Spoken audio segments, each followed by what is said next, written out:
হয় দেশৰ ৭৯ সংখ্যক স্বাধীনতা দিৱসলৈ মাজত মাত্ৰ এটা দিন বাকী থকা অৱস্থাত শিৱসাগৰতো জিলা প্ৰশাসনৰ উদ্যোগত স্বাধীনতা দিৱস উদযাপনৰ বাবে ব্যাপক প্ৰস্তুতি চলোৱা হৈছে আৰু মই বৰ্তমান উপস্থিত আছো শিৱসাগৰৰ বৰ্ডিং খেলপথাৰত। ইয়াতে জিলা প্ৰশাসনৰ উদ্যোগত ৭৯ সংখ্যক স্বাধীনতা দিৱস আৰু তাৰ বাবে ইয়াত যি মাৰ্চ পাষ্ট প্ৰদৰ্শন কৰিব সেইদিনা তাৰ বাবে ইয়াত অনুশীলন কৰা হৈছে। প্ৰতিকূল বতৰ নেছি মই দেখুৱাইছো শিৱসাগৰ এই বৰ্ডিং খেলপথাৰত বৰ্তমান পানী বিভিন্ন প্ৰান্তত হৈছে, বোকা হৈছে, কিন্তু তাৰ মাজতো এই প্ৰতিকূল বতৰ নেওচি এনেধৰণে মাৰ্চ পাষ্টৰ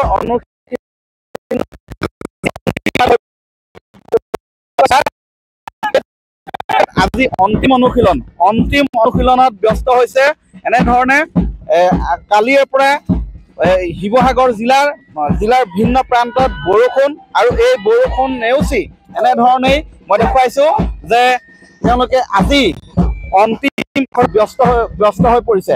ইয়াত শিৱসাগৰ মই কিমান সংখ্যক ইয়াত প্লাটুন আছে, ছাত্ৰ ছাত্ৰীৰ সংখ্যা কিমান এইবাৰ অংশগ্ৰহণ কৰিব সেই বিষয়ে সবিশেষ মই জানিব বিচাৰিম।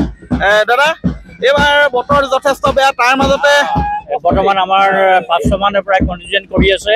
১৫টা টিমে অংশগ্ৰহণ কৰিছে, কিন্তু বৰ্তমান ফিল্ডখনৰ অৱস্থা ঠিক নোহোৱাৰ কাৰণে অলপ কষ্টকৰ হৈ পৰিছে। হ'লেও আমি ২ বেলা প্ৰেক্টিচ কৰাই আছোঁ। ছাত্ৰ ছাত্ৰী আমাৰ কমেও ১৫টা টিমে অংশগ্ৰহণ কৰি আছে, প্ৰায় 400ৰ ওপৰ হৈ আছে। নিৰাপত্তা কমপ্লিটলি ৰাতি দিন সোনকালৰ পৰা চলাই থকা হৈছে। কোনো ইয়াত বৰ্তমানলৈকে একো অপুষ্টিকৰ পৰিস্থিতিৰ সৃষ্টি হোৱা নাই। আৰু কিমান দিনৰ পৰা চলাই আছে? ইয়াত আমি যোৱা ৭ তাৰিখৰ পৰা কমপ্লিট কৰি আছোঁ ২ বেলা। কৰাৰ পিছতে সুন্দৰভাৱে চলি আছে, কিন্তু অকণমান ফিল্ডখন প্ৰতিকূল বতৰৰ কাৰণে বেয়া হৈছে। বাকী চিকিউৰিটি চাইডো ঠিক আছে। আজি আমাৰ শেষ পৰ্যায়, আৰু ৫ বেলা আমাৰ ধুনীয়া এটা প্ৰেক্টিচ হ'ব। হয়, আজি শেষ পৰ্যায় মই দেখুৱাইছোঁ শিৱসাগৰত। আৰু ইয়াতে যিহেতু মুখ্য অতিথি আহি ইয়াতে জাতীয় পতাকা উত্তোলন কৰিব সেইদিনা, গতিকে সদায় পৰাই তোলা হৈছে এই বৰ্ডিং খেলপথাৰৰ চৌদিশ। আৰু এয়া মই দেখুৱাইছোঁ এইবাৰ যিহেতু বাহিৰত বৰষুণ, যাৰ বাবে ইয়াত এনেধৰণে প্ৰস্তুতি চলোৱা হৈছে।